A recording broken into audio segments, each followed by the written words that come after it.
Maybe your icons. All right, guys.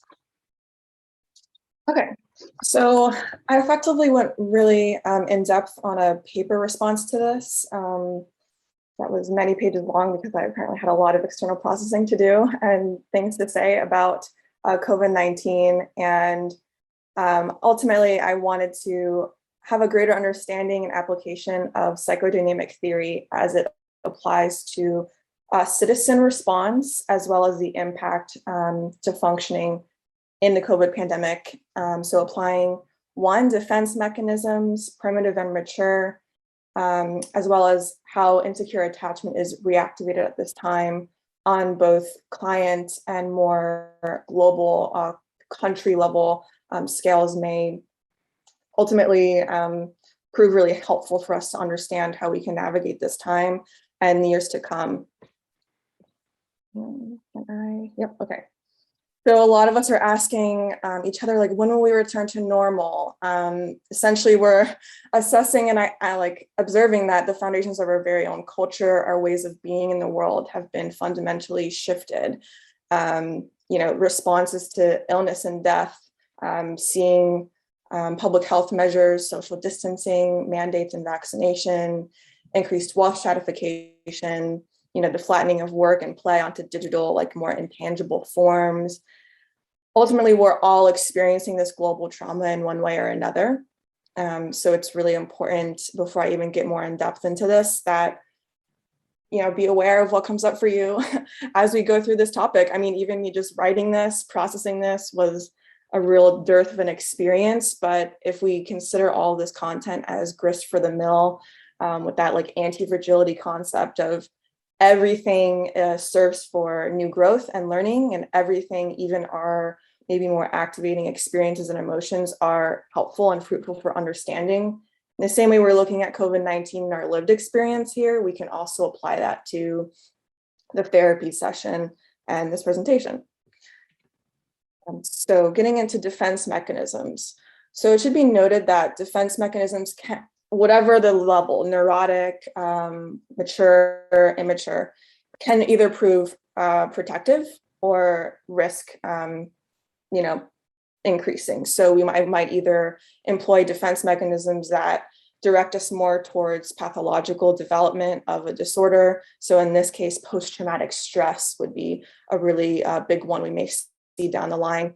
Or these defense mechanisms can be used to direct us towards post-traumatic growth. And ultimately, the therapist and the therapeutic alliance, creating a secure base in that realm, can help us uncover what defense mechanisms are being used and why, through the secure base of the therapeutic alliance that is otherwise pretty much not seen in our relationships at this time.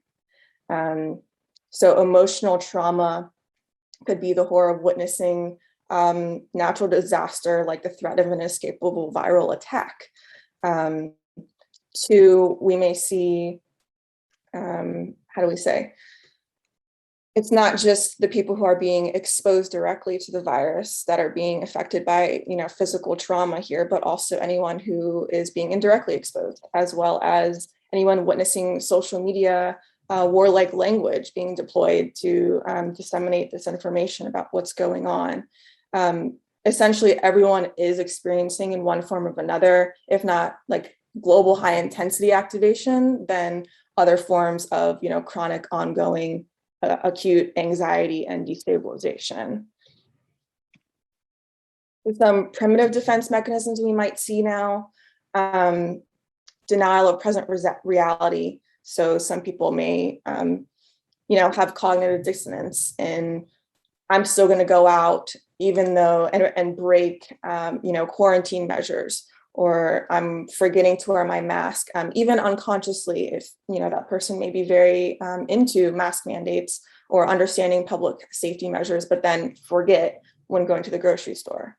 Hypochondriasis, so preoccupation with one's mental health and physical health, which is encouraged at this time, but overdoing it, frequent checking of, oneself and others' symptoms may go overboard at this time. paranoia as well in who has or does not have the virus. Looking at the dream content as well may prove helpful. There were studies that showed that an Italian adolescents in the first 4 weeks of their lockdown last year, that content, including more like externalizing behaviors like aggression, as well as internalizing behaviors like depression, were variable across the different varying levels of lockdown measures for the first 4 weeks. So you can see how the lockdown measures, civil mandates on a more meso and macro level also then influence our inner experience. And then how those are uncovered or present and manifest in terms of defense mechanisms are sort of that in between what's seen overhead and what's working down below. And then moving on to mature defenses, we have humor, altruism, and sublimation. So, Twitter, we can see a lot of memes about, getting comfortable during this time. Like, yeah, hell is here, but are we comfortable? Really viral jokes, altruism as well. Coronavirus has proved unique in that in many natural disasters, you often see increased solidarity, increased giving, increased concerted community efforts. But in this case, physical proximity is very limited. So finding ways to adapt altruism digitally has been really remarkable, and perhaps encouraging client sublimation to get more involved in art making or finding new meaning making when maybe jobs have been lost may prove helpful as well. Mental conflict over the vaccination. So, we often hear, I'm not sure whether to get the vaccine. And regardless of our stance on that, which, as a therapist, we have to maintain neutrality either way, helping the client understand why they may be stuck at this time and using psychodynamic techniques of pulling what's outside of awareness, maybe family expectation, previous medical trauma, previous invasion of boundaries, all of these things may be influencing that mental conflict over whether to move forward or not. And also same thing too with the information overload and inconsistency from the caregiver that is governing bodies and institutions. Flip-flopping of health directives may, in a sense, cause cognitive dissonance and confusion, which can decrease proper reality testing, even in the most, cognitive functioning people with good baselines at this time. A brief note on global scale defense mechanisms.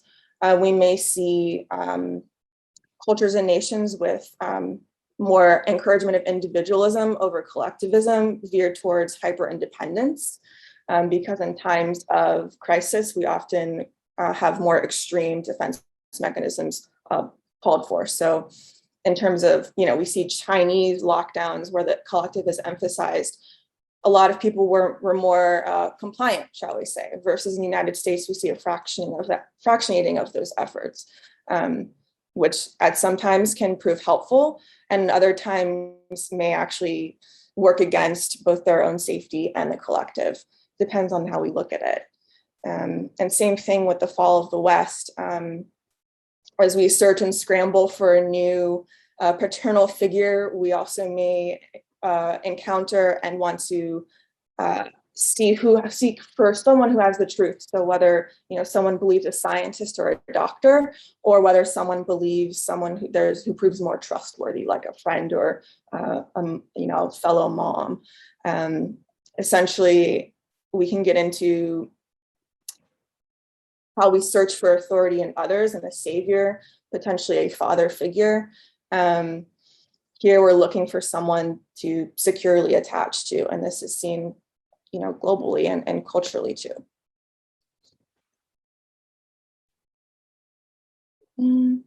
Functional difficulties currently.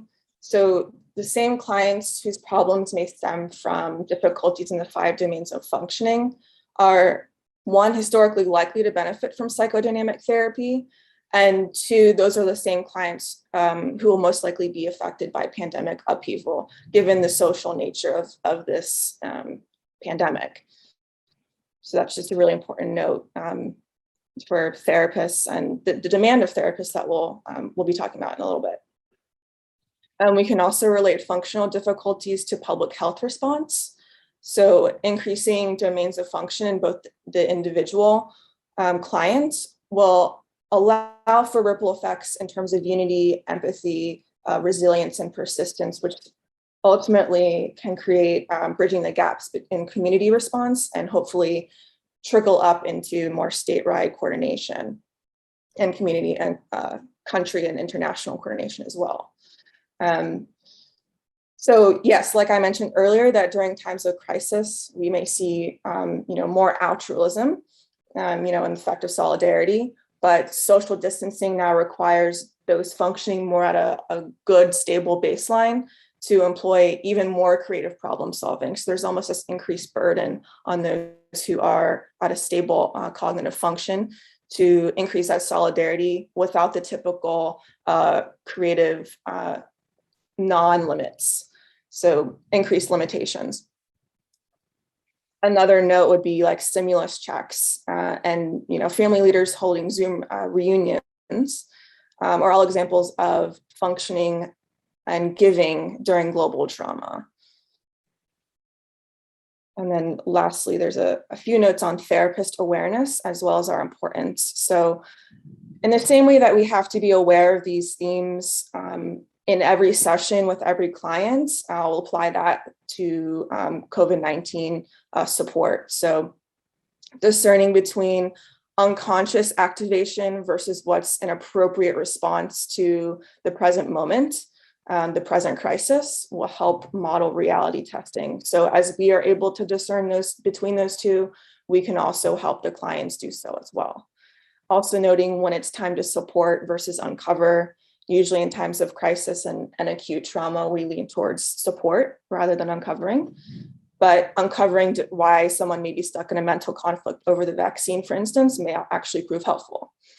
Being aware of our own countertransference, there have been a few articles about therapists experiencing being late to a session or de-emphasizing the importance of mask wearing in session, noting the client's own ambivalence towards those things, as well as awareness of our own overwhelm and increasing mentalization within our own system, but then helping manage parent affect arousal, hopefully then to prevent any insecure attachment in children 0 to 3 at this time who are developing that secure attachment to their parents during times of crisis. And I made a note too about when to maintain neutrality versus taking a stance when it comes to health and public health safety threats. So there's mention in the Cabinet's textbook about when it's time to remain neutral and when it's time to take a stance, say with a client's engaging in substance use or risky health behaviors, where we're not just going along with them, but we need to take a stand and say when things are okay.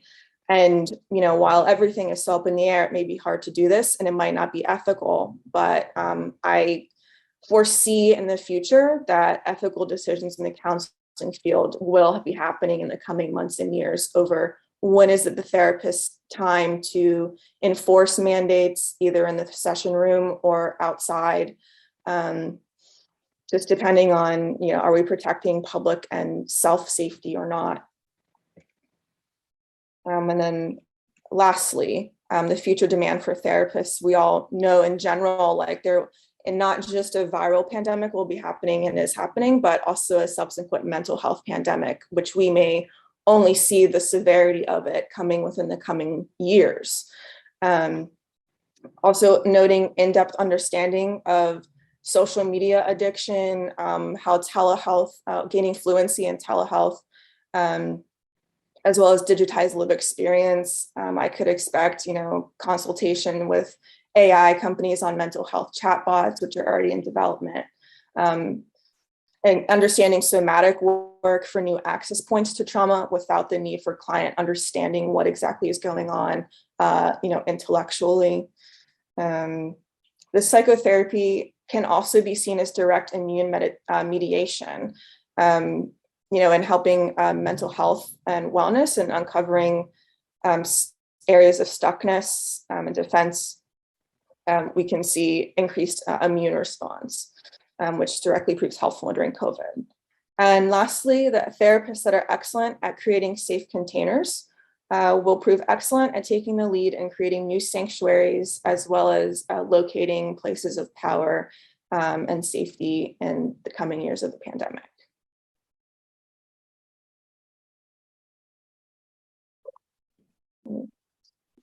Very well done. Thank you so much. Yeah, that was awesome. We'll open up for any questions from the class. And my dog is really trying to bust through the door, so that's the noise. Thanks for your patience. Yeah, Lizzie. I don't really have a question. I just want to say that was super brave to tackle one of, I mean, psychodynamic is not a super simple construct to begin with, and then to pair that with COVID, that was really brave. And it was amazing. I've read a lot of professional articles addressing the collective psychological implications of this, and what you just did was probably the most comprehensive thing I've seen, and that includes everything I've seen on TV. I mean, that was amazing. Very Thank cool. you. Yeah. Yeah, any other reactions? I'll go ahead. I guess I hadn't really thought about it too much, but when you brought up there being an ambivalence with mask wearing, that actually came up with my new therapist. I've been going in person, but I've been wearing a mask because, I don't know, I'll just like share openly, but I'm pregnant, but I'm vaccinated, and there's little ones, and I'm worried about passing on the Delta variant regardless. So anyway, my therapist had said, like, you can wear your mask if you're comfortable. I told her that I was vaccinated. And I guess like I felt kind of uncertain about that, like that was even an option, I guess. And I just am kind of learning like what your thoughts are. Like, I personally feel like, I mean, it's changing now, like starting Friday in our city, all indoor spaces are going to be mask mandated. This was probably like 2 weeks ago when this happened, but what are your thoughts, Allison, around that? Like, do you think that it should be kind of an optional thing, or do you feel like there should be, a specific guideline in a private practice? I mean, I always think that discretion maybe, at the end of the day boils down to the therapist in the room, but also, collaborating with state and, country and, global health, directives are called for, particularly in modeling, the behavior we wish to see. So whatever that is for the therapist, that makes sense. In this paper, I was more so interested in understanding that there will be a conversation around this. That will be needed, and that will be an ethical one. Mm-hmm. I just saw a post. I'm on like a group for mental health professionals in my area, and somebody, the admin, just like, a couple hours ago said like, hey, because our county reinstated the mask mandate for indoor spaces last Friday. And so the question was like, how are business owners and therapists, like, does that, like, how are we approaching that? Or she was asking for kind of what the lay of the land was from people. So definitely a timely question. Excellent work. Thank you. Yeah.